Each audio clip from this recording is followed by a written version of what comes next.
जय जय श्री राधे। आज हम अपनी ब्रिज दर्शन श्रृंखला को आगे की ओर बढ़ा रहे हैं।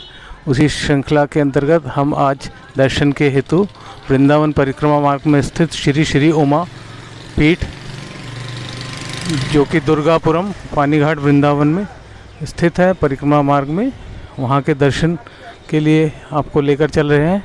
चैनल को देखते रहिए, सब्सक्राइब कीजिए, शेयर कीजिए और आइए हमारे संग संग यहाँ के इतिहास के विषय में, यहाँ के दर्शन, विग्रह आदि जानिए हमारे संग संग और इसका लाभ उठाइए। श्री राधे, जैसा कि आप देख सकते हैं, यह उमा शक्ति पीठ बिल्कुल ही परिक्रमा मार्ग पर, मेन रोड पर ही स्थित है और यह बहुत ही शास्त्रों के अनुसार प्राचीन स्थल है और बहुत ही इम्पोर्टेंट स्थान है वृंदावन का, तथा अन्य तीर्थों के हिसाब से भी। चलिए हमारे संग दर्शन कीजिए और यहाँ का लाभ लीजिए। श्री राधे, श्री राधे, जय जय श्री राधे। नारायण। सती जी की उत्पत्ति के लिए दक्ष ने विंध्याचल में दिव्य 12 वर्षों तक तपस्या की। उसके प्रभाव स्वरूप से भगवती प्रकट हुई और उसने कहा कि मैं आपकी पुत्री तो बनूंगी, लेकिन जिस दिन हमारा अपमान करोगे उस दिन आपका सर्वनाश करके चली जाऊंगी। पूर्व की कथा। सती जी आकर दक्ष के घर में उत्पन्न हुई और प्रकट होने के बाद दक्ष बहुत प्रेम करते थे सती जी से। सती जी का विवाह भगवान शिव के साथ ही होता है और उन्हीं के साथ हो सकता, अन्यत्र नहीं हो सकता। सती जी का विवाह भगवान शिव के साथ हुआ। एक बार जब ब्रह्मा जी ने दक्ष को प्रजापति बना दिया, उस समय प्रजापति होने पर दक्ष को अभिमान हो गया, अहंकार हो गया। वैसे भी अहंकार था, दक्ष माने कुशल, मैं श्रेष्ठ हूं, और अब अधिक अहंकार हो गया वो कि मैं प्रजापति मालिक भी हो गया हूं, राजा हो गया हूं। सभा हो रही थी, सारे ऋषि महर्षि देवता बैठे हुए थे। दक्ष जब पहुंचा सब उठ के खड़े हो गए, सबने हाथ जोड़ा, हाथ मिलाया, हाथ जोड़ा, प्रणाम किया। ब्रह्मा जी नहीं खड़े हुए क्योंकि बाप हैं दक्ष के। शंकर जी भी नहीं खड़े हुए, क्यों? निराकार ब्रह्म है, परमात्मा है, परेश है। जब सब बैठ गए, दक्ष ने सबका अभिनंदन स्वीकार कर लिया, सभी बैठ गए। अब दक्ष खड़ा रहा, बैठा नहीं। और दक्ष भगवान शिव के लिए अनर्गल बातें बोलने लगा कि देखो, ब्रह्मा जी के कहने से मैंने अपनी मृगनयनी पुत्री इस बंदर जैसी आंखों वालों को दे दी। ये कितना अपवित्र है, हड्डी पहनता है, भस्म लगाता है, नाचता है, भूत प्रेतों के साथ रहता है, ये समाज नंगे रहता है, सभ्य समाज में बैठने योग्य नहीं है। दक्ष ने बहुत अपशब्दों का प्रयोग किया। जब इसे प्रकार अपशब्दों का प्रयोग किया तो उस समय भगवान शिव के भी गण बैठे हुए थे। ये तो शांत है, भगवान से बिल्कुल शांत बैठे हुए थे, लेकिन नंदीसुर से नहीं रहा गया। ये अंतरंग शिष्य है। नंदीसुर को क्रोध आया। नंदीसुर ने कहा, तू ज्यादा बकबका रहा है, तेरा जा बकरे का मुंह हो जाएगा। और ये ब्राह्मण तेरा समर्थन कर रहे हैं, ये ब्राह्मण सब पतित हो जाएंगे, केवल कर्मकांड जानेंगे और कुछ जानेंगे ही नहीं, इन्हें कभी तत्व का ज्ञान हो ही नहीं सकता। जब सापा सापी ज्यादा होने लगी, शंकर जी सोचे कहीं मारा मारी न होने लगे। जो हमारे गण भी बड़े विचित्र हैं, शंकर जी उठ के चले गए अपने गणों को लेकर। सापा सापी दोनों तरफ से हो गई। जब शंकर जी चले जाते हैं, शंकर जी समाधिस्थ हो गए, उनके ऊपर कोई प्रभाव नहीं है अच्छाई का बुराई का। समाधिस्थ जब हो गए, सती जी को ये बात नहीं बताई कि आपके पिता ने हमारा बहुत बड़ा अपमान किया है। दक्ष ने ये प्रतिज्ञा की कि अब कोई भी यज्ञ में शंकर जी को भाग नहीं देगा, जो शिव को भाग देगा वो हमारे द्वारा बद्ध होगा। अब लोगों ने यज्ञ करना बंद कर दिया, शंकर जी को भाग नहीं देंगे, समस्या बन जाएगी। दधीच जी ने बहुत समझाया, लेकिन दक्ष नहीं माना। जब नहीं माना तो दक्ष ने यज्ञ कहा मैं स्वयं करूंगा, जब मेरा सफल हो जाएगा तब जनता करेगी। आप लोग, हम लोग जो कुछ यहाँ से यज्ञ द्वारा आहुति देते हैं, देवता इसी से पुष्ट होते हैं। आप श्राद्ध तर्पण करते हैं, पितर इसी से पुष्ट होते हैं। श्राद्ध तर्पण बंद हो जाएगा, पितर रुष्ट हो जाएंगे, संसार में विप्लव हो जाएगा, यज्ञ आदि बंद हो जाएंगे, देवता भूखों मरेंगे। देवता जब परेशान होंगे तो प्राणियों को परेशान करेंगे। दक्ष ने यज्ञ किया, यज्ञ में शंकर जी को छोड़ के सभी को बुलाया। ये रथ से सभी लोग जा रहे थे, सती जी बैठी थी अपनी सहेलियों के साथ, जया विजया के साथ। जया विजया दो सहेलियां, या मंत्रिणी और दंडिनी, उनके नाम जया विजया नाम है, या सरस्वती और काली कहो। इनके साथ बैठी हुई बात कर रही हैं। देखे विमान जा रहे, ऊपर से बड़े दिव्य फूल हैं, बड़ा दिव्य गान हो रहा। विजया पता लगाओ ये कहाँ विमान जा रहे हैं, कौन सा उत्सव हो रहा। विजया ने पता लगाया कि दक्ष के यहाँ यज्ञ हो रहा, वहां जा। अरे हमारे पिता के यहाँ यज्ञ हो रहा है, हमारे पिता के यहाँ यज्ञ हो रहा है, हमको जाना है।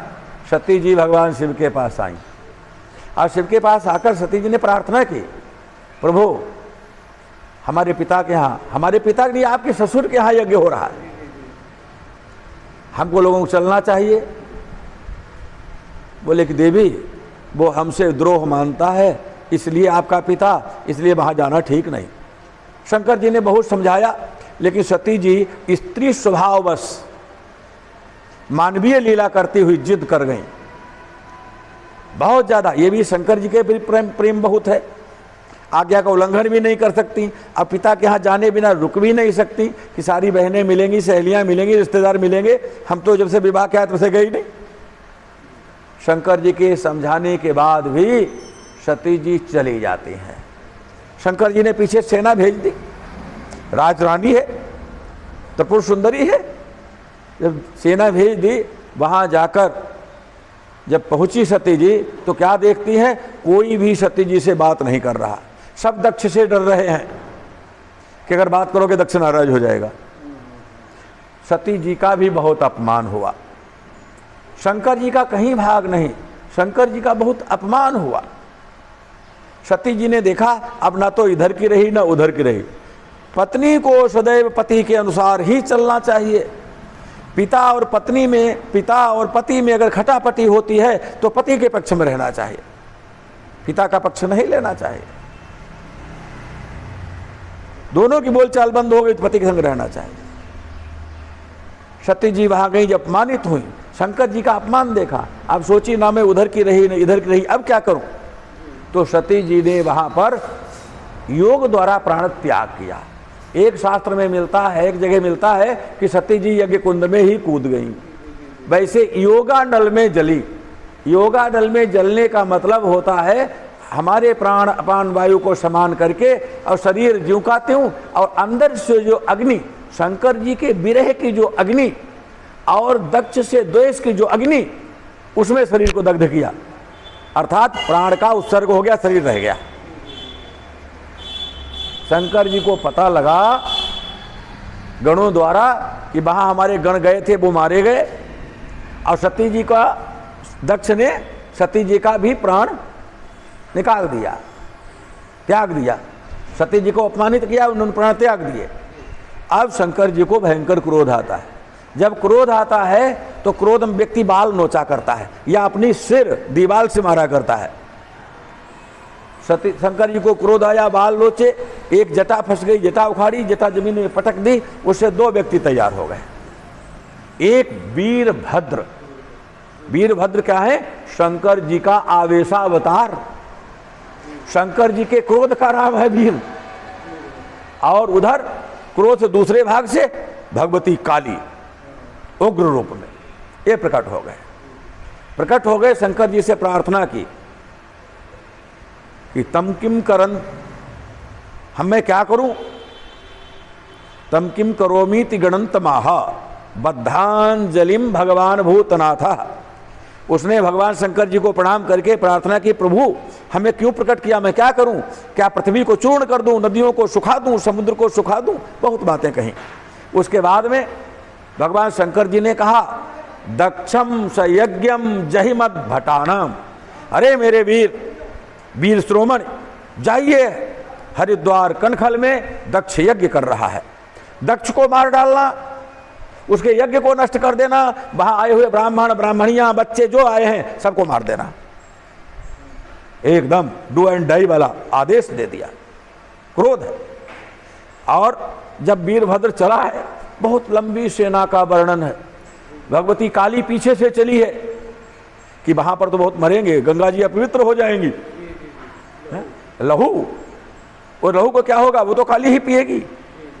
संहार शक्ति तो काली है, इसीलिए क्षत्रियों को काली की उपासना करना चाहिए। संहार शक्ति क्षत्रियों के पास होती है। तो संग चले हैं, बहुत समझाया लोगों ने, वहां भी दक्ष नहीं माना। जब गए तो मार काट हुई, इतनी मार काट हुई, वीरभद्र ने सबको मार डाला। वो चाहे पूषा हो, चाहे भग हो, चाहे भृगु हो, चाहे दक्ष हो, और यहां तक भगवान विष्णु भी युद्ध किया। कुछ देर बाद चले गए भगवान विष्णु भी। भागवत में नहीं, शिवपुराण वर्णन, लिंग पुराण आदि वर्णन। वीरभद्र ने किसी को छोड़ा नहीं।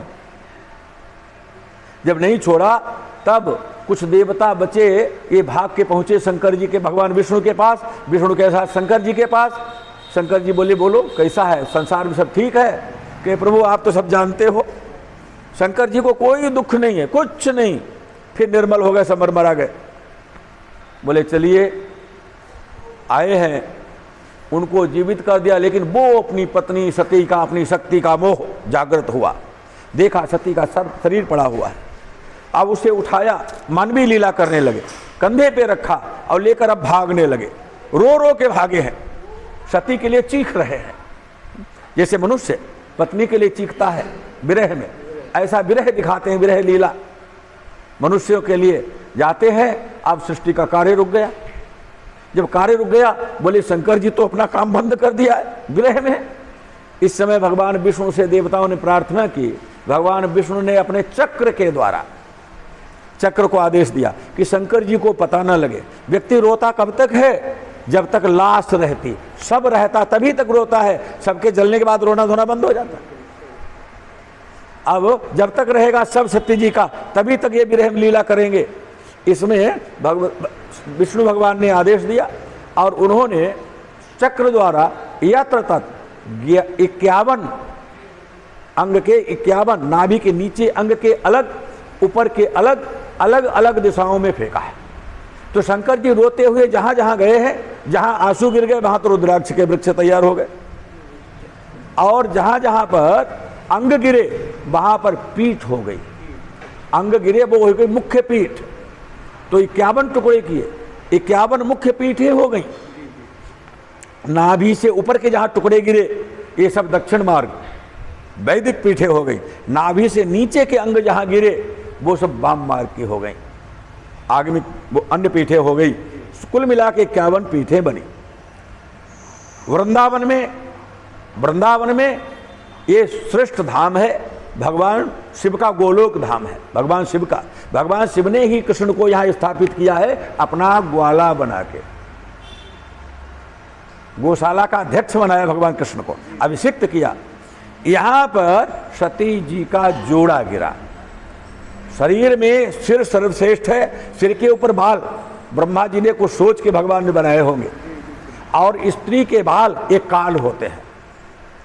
स्त्री के बाल काल होते हैं, इन्हें काल रूप कहा गया। स्त्री के कभी बाल इस प्रकार नहीं पकड़ना चाहिए। जिसने स्त्री के बाल पकड़े उसका सर्वनाश हुआ। चाहे वो रावण हो, चाहे वो दुर्योधन हो, चाहे और कोई हो, स्त्री के कभी बाल नहीं पकड़े जाते। क्रोध में भी, प्यार में भी बाल नहीं पकड़ना चाहिए। यहाँ पर जोड़ा गिरा, तो भगवान यहाँ पर शंकर जी ने जहाँ जहाँ अंग गिरे शंकर जी वहाँ वहाँ विद्यमान हुए। क्यों? सती बिना शिव के नहीं रह सकती, शिव बिना शक्ति के नहीं रह सकता, शक्ति शक्तिमान से अलग हो ही नहीं सकती। ना शक्ति अलग हो सकती, ना शक्तिमान अलग हो सकता। दो को, मिठाई और मिठास को अलग नहीं किया जा सकता, चांदनी और चंद्रमा को अलग नहीं किया जा सकता, जल और तरंग को अलग नहीं किया जा सकता। जहां जहां शक्ति के अंग गिरे वहां शक्ति पीठ, और वहां शंकर जी ने अपना एक एक स्थान बनाया। उसे शंकर जी का नाम भैरव भी है। तो यहां पर जोड़ा गिरा, केश गिरे, जो सर्वश्रेष्ठ अंग है। एक एक पीठ से एक एक वर्ण, हमारे हिंदी में 51 वर्ण है, संस्कृत में 51 वर्ण है अक्षर हुआ। यहां पर केश गिरे, केश गिरने के कारण इसका नाम हुआ छत्र। पीठ का नाम हुआ छत्र, सबकी रक्षा करने वाले। छत्र से ही क्षत्रिय होता है। और यहां पर वर्ण की उत्पत्ति हुई क्षत्रिय वाला छ, अंदर लिखा होगा वो छंग, छ कक्षा क्षत्रिय, वो छ की अभिव्यक्ति हुई। और यहां पर ये केस गिरने के बाद शंकर जी ने अपना रूप धारण किया भूतेश। भूत माने प्राणी, चींटी से लेकर ब्रह्मा तक ये सब भूत कहा जाता है। और इन भूतों के स्वामी अधिपति वो भूतेश, प्राणी मात्र के स्वामी वो है भूतेश। तो भूतेश बन के स्थापित हुए। और भगवती ने उमा, जो सर्वश्रेष्ठ रूप है भगवती का, वो उमा है मूल। वेदों में उमा का वर्णन आता, वो उमा रूप से स्थापित हुई। और पीठ का नाम हुआ, छत्र माने श्रेष्ठ, और पीठ का नाम हुआ उमापीठ, उमापीठ। और वो उमापीठ केवल वृंदावन में है, अन्यत्र नहीं। शास्त्र कहते हैं केवल वृंदावन में। और वो केश पतन स्थल नाम भी उसका कहा जाता। कई ग्रंथों में जब कहते हैं कि वृंदावन केश पतन स्थल, अभी आपको श्लोक दिखाएंगे, 2-4 बार मैंने फेसबुक पर उसे लिखे भी है वो लेख। तो यहाँ पर भगवान शिव भूतेश होके और भगवती सती जो थी वो उमा होके विराजमान हुई।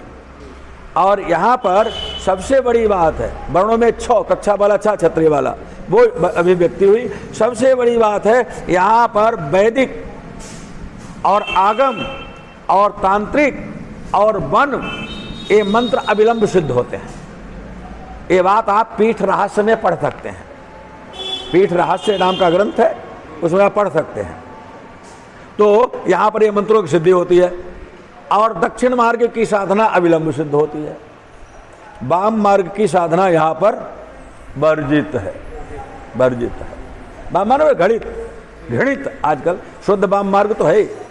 वाम माने सती जी, पार्वती, वामा माने स्त्री, वाम अंग में रहने वाली।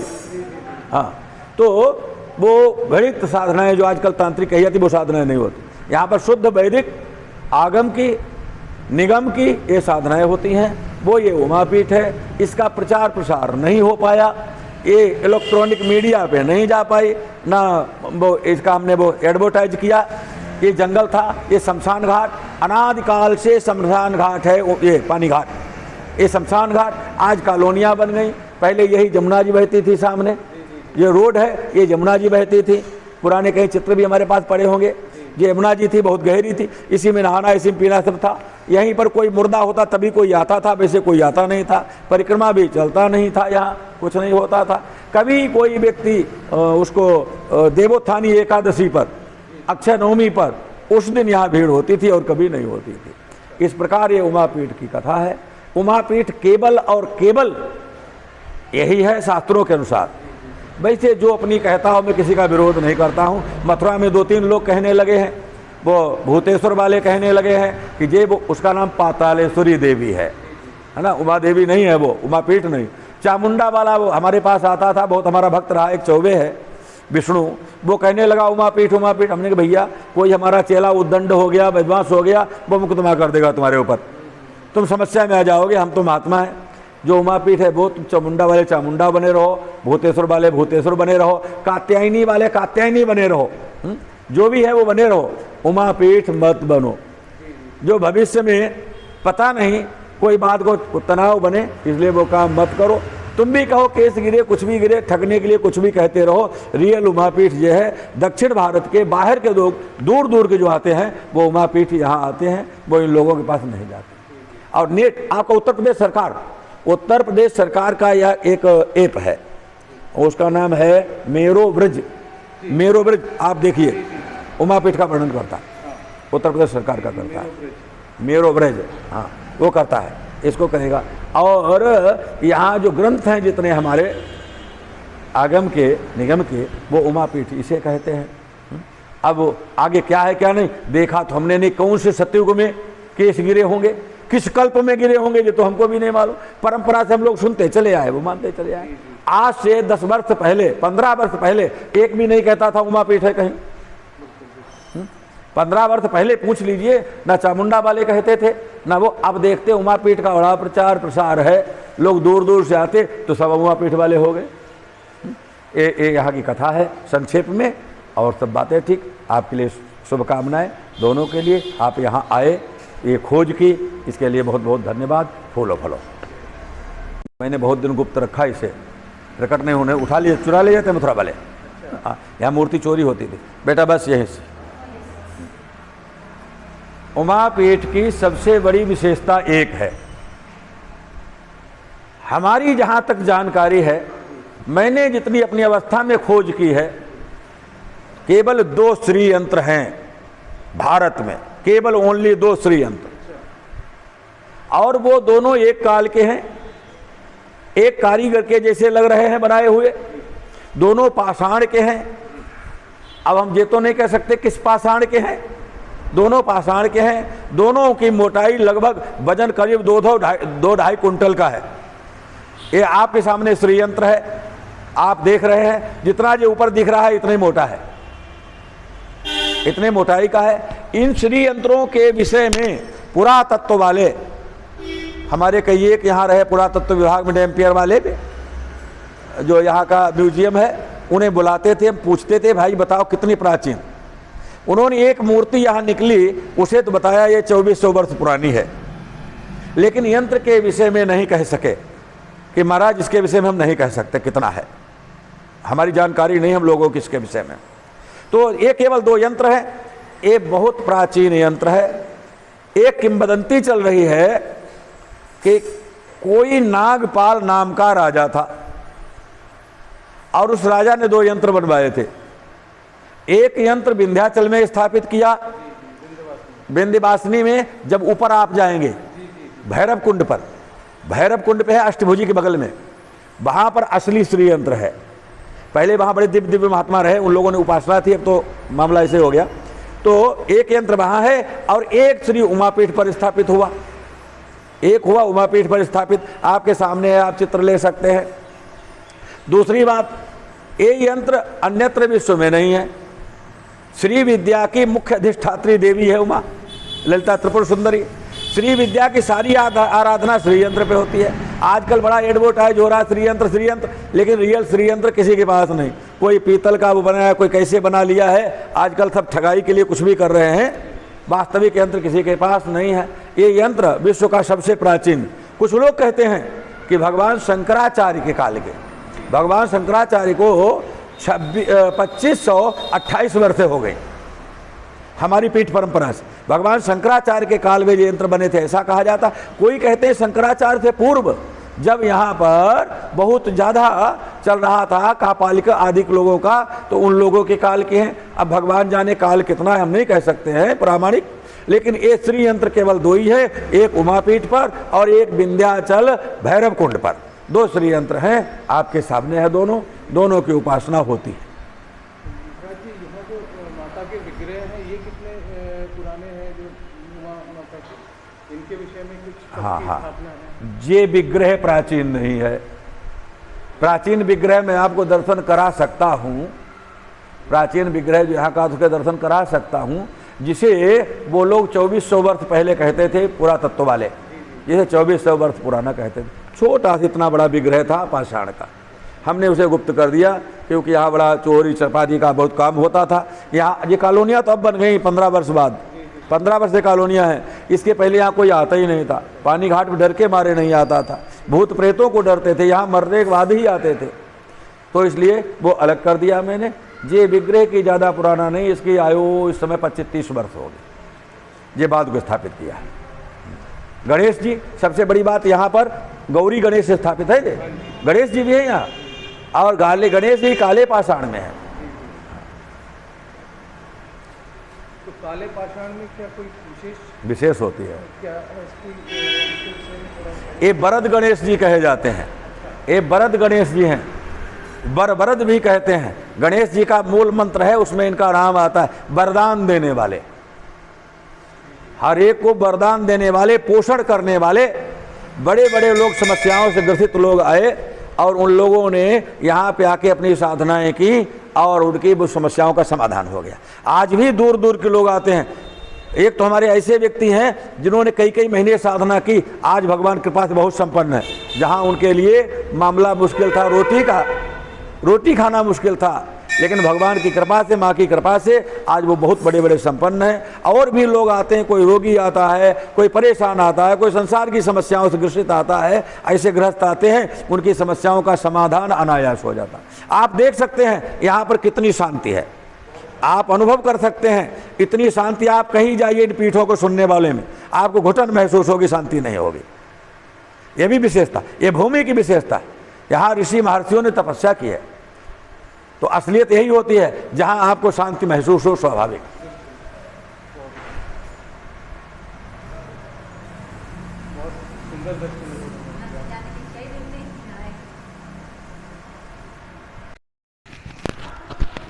भगवान महाकामेश जी के दर्शन। ये शंकर जी हैं। ये शंकर जी का पता नहीं कितने प्राचीन हैं। अच्छा, ये बहुत प्राचीन है जी, ये बहुत प्राचीन शंकर जी हैं यहाँ के। जी जी जी। और इन्हीं की आराधना अधिकांश होती। अब यहाँ पर उपासना होती रहती, पंडित लोग बैठे रहते, आराधना अपनी करते रहते, आने जाने वाले आराधना करते रहते हैं जी। सबसे प्राचीन है। और ये बाणलिंग है। बाणलिंग कहीं मिलता नहीं। इस मतलब क्या विशेषता बाणलिंग पहली बात तो नर्मदा में पैदा होता है, नर्मदेश्वर होते हैं। जी, जी, जी। नर्मदेश्वर होते हुए बाणलिंग जो हैं, इनमें तीन प्रकार से इनकी परीक्षा होती है। जी, जी। नर्मदा जी से धावड़ी कुंड है, नर्मदा जी में धार क्षेत्र जी, जी। में ओंकारेश्वर से ऊपर जाके। हाँ जी, दर्शन किए हमने। दर्शन किए। जी, जी। अब तो वहाँ बांध लग गया है, पानी बहुत हो गया, वहाँ कोई प्रतिबंधित हो गया क्षेत्र। जी, जी। अब आरक्षित क्षेत्र हो गया, वहाँ से लिए जाते हैं। और उनमें ये परीक्षा की जाती फूलों से अथवा चावलों से कांटे पे तौला जाता है। अच्छा जो लिंग बराबर बढ़ता रहे जी या बराबर घटता रहे जी या घटे बढ़े, तो ये बाणलिंग होता है। अच्छा। तो जो बराबर घटता हो वो ठीक नहीं है ना। जी, जी, जी। वो केवल सन्यासी के लिए। जी, जी। जो बराबर बढ़े वो गृहस्थ के लिए बहुत अच्छा होता है। जी, जी। जो बढ़े और घटे वो दोनों के लिए अच्छा होता है। अच्छा। ये ऐसे ही बाणलिंग एक बार मन में आया था मेरे 88 में। जी। 88 में यहाँ जंगल था, कई एक विद्वान बिहार वगैरह कहीं बैठे हुए थे। तो मैंने कहा कि बाणलिंग हो सकता है, मन में आया। जी, जी। और बाणलिंग का इतिहास पढ़ा था मैंने। हाँ तो उससे अपने की परीक्षा करें। जी। परीक्षा किया तो ये बढ़ता भी है घटता भी है, बढ़ता है घटता है, बढ़ता है घटता है, एक माप नहीं रहती, एक है नाम ना। नहीं रहता। तो बाणलिंग तो निश्चित सिद्ध ही हो गया। बिल्कुल। अब कब का है क्या नहीं, ये हम नहीं जानते। जी, जी। जब सृष्टि हुई होगी जी। या कब होगा। बाणासुर के द्वारा अर्चित जितने लिंग बह गए थे, जी जी जी। है ना, रावण द्वारा अर्चित अच्छा। जो बह गए थे बाणासुर की भुजाओं से, जी। नर्मदा में जल बढ़ने से, हाँ। वो बाणलिंग कहलाए। जी। एक ये भी बात है। बहुत। और देखो ये जो विग्रह है, प्राचीन विग्रह है, अद्भुत, बहुत अद्भुत। ये प्राचीन विग्रह है। प्राचीन अति प्राचीन। इसको पुरातत्व वाले बताते हैं ये 2400 वर्ष पुराना है कम से कम, ऐसा पुरातत्व विभाग वाले कहते हैं। जी जी जी। ये उमा माता के अति प्राचीन विग्रह, बहुत सुंदर। हनुमान जी भी विराजमान है। जी, ये तो बात हो गए। बहुत तो सुंदर। पुरातत्व वाले कह रहे हैं जी। कि ये 2400 वर्ष से कम नहीं, यानी कि कौन बताते हैं, कुषाण काल बताते हैं, मौर्य काल बताते हाँ जी, हाँ जी, हैं, कुछ हाँ ऐसा जी। कहते जी, हैं। जी, जी। तो एक बार मैंने बुलाया था सन 88 में, तो यहाँ पर इसके जो अध्यक्ष थे और रामकिशोर पांडे जी, उनको हमने बुलाया। उन्हीं से कहा, उसके अध्यक्ष थे पुरातत्व जो म्यूजियम के, जी जी, मथुरा में। मथुरा वाले के। तो वो अपने वैज्ञानिकों को लेके आए थे। तो उनसे हमने ये सब जांच कराई थी, श्री यंत्र की, यहाँ की नहीं, शंकर जी के विषय में कुछ बताएंगे कि महाराज जी श्री यंत्र शंकर जी की नहीं बताएंगे, लेकिन ये विग्रह कम से कम 2400 वर्ष पुराना है, ये बताया था।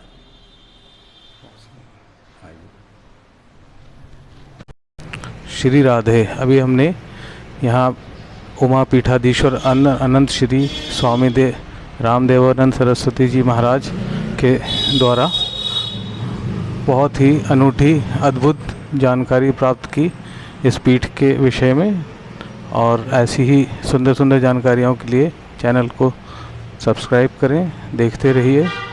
और ब्रज दर्शन श्रृंखला में हम अब अपनी यात्रा को आगे की ओर ले चलते हैं अन्य मुख्य दर्शनों के लिए। तब तक के लिए बने रहिए, देखते रहिए। जय जय श्री राधे, जय जय श्री राधे।